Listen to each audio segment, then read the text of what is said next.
بسم اللہ الرحمن الرحیم۔ السلام علیکم ورحمۃ اللہ وبرکاتہ۔ ناظرین و سامعین، انبیاء کرام علیہم السلام کے بعد تمام انسانوں میں سب سے افضل صحابہ کرام رضوان اللہ علیہم اجمعین ہیں۔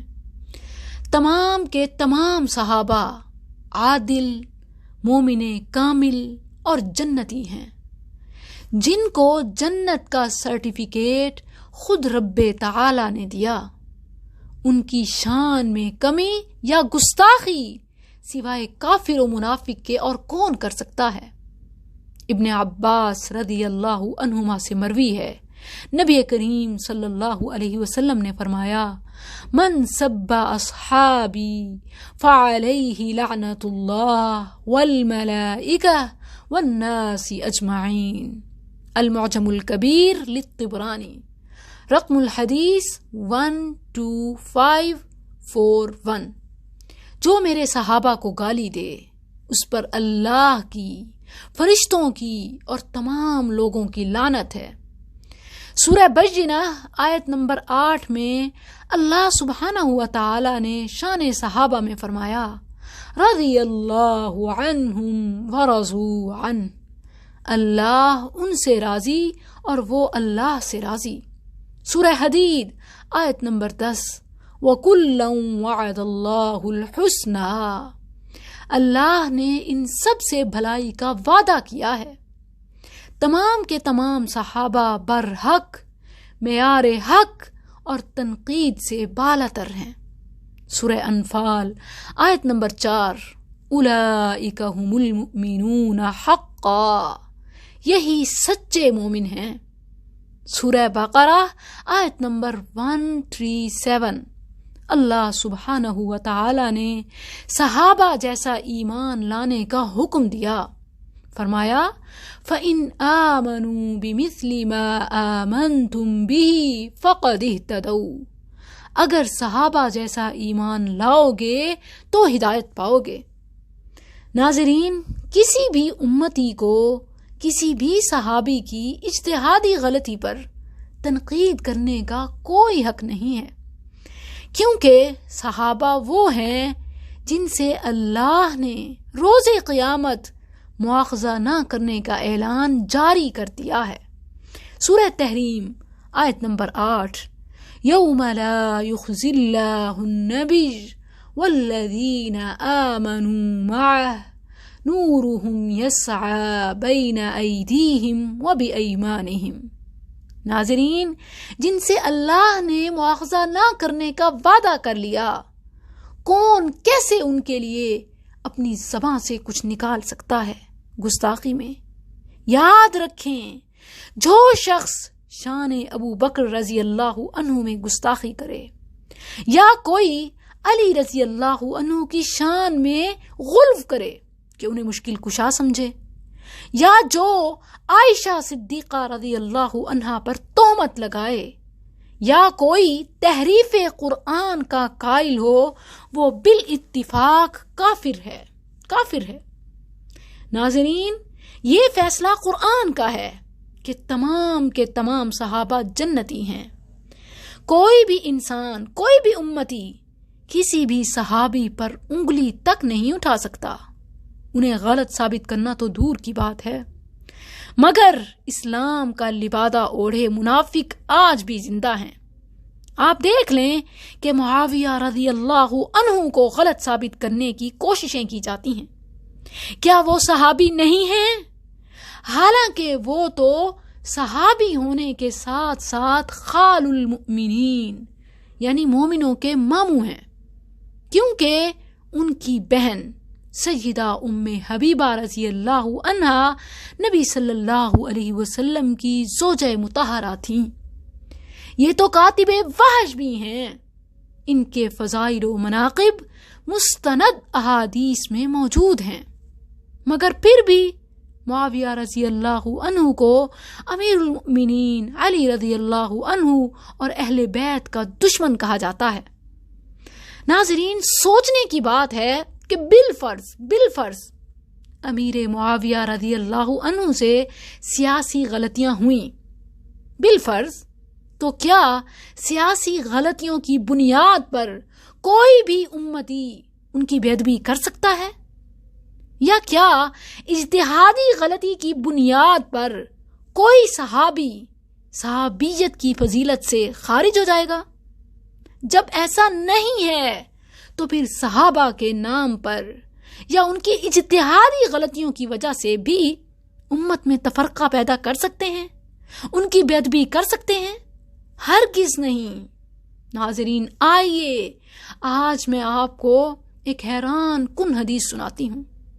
صحیح مسلم حدیث نمبر 2495۔ حاتب رضی اللہ عنہ کے ایک غلام نے نبی صلی اللہ علیہ وسلم کو شکایت کی، کہا کہ حاتب جہنم میں داخل ہوگا، جس پر آپ صلی اللہ علیہ وسلم نے فرمایا، تو نے غلط کہا، کیونکہ وہ بدر اور حدیبیہ میں موجود تھا، یعنی ان کے لیے تو اللہ کا وعدہ ہے کہ وہ جنت میں داخل ہوں گے۔ ناظرین، تمام صحابہ کے بارے میں بالعموم اللہ کا حکم ہے، رضی اللہ عنہم ورضوا عنہ، مگر ہمارے ہاں تو ان پر بھی زبان درازی کی جاتی ہے جن کے لیے ڈبل دوہری خاص فضیلتیں موجود ہیں۔ صحابہ کے بعد امت کے افضل لوگ کون ہیں؟ تابعین۔ صحیح بخاری 3650، نبی صلی اللہ علیہ وسلم کا فرمان ہے، خیر امتی قرنی ثم الذین یلونہم۔ آپ صلی اللہ علیہ وسلم نے فرمایا کہ میری امت کے افضل ترین صحابہ اور پھر تابعین ہیں۔ آپ نے دونوں کے لیے خیر کا لفظ استعمال کیا۔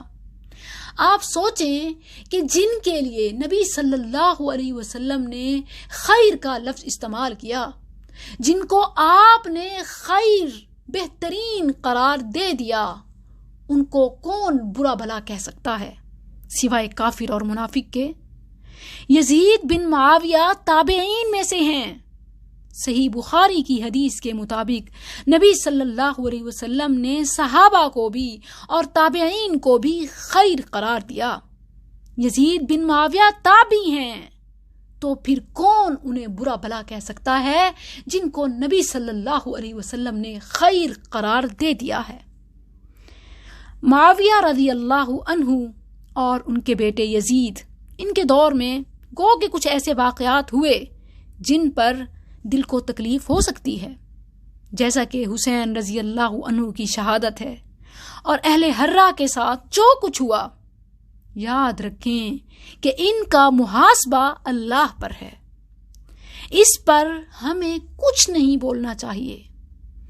شیخ الاسلام ابن تیمیہ رحمہ اللہ سے جب اس حوالے سے پوچھا گیا کہ جنگ جمل، جنگ صفین میں کون حق پر تھا اور کون نہیں، اسی طرح کربلا میں کون حق پر تھے اور کون باطل پر، تو شیخ الاسلام رحمہ اللہ نے جو جواب دیا، میں چاہتی ہوں کہ ہم سب اس جواب کو ہمیشہ یاد رکھیں۔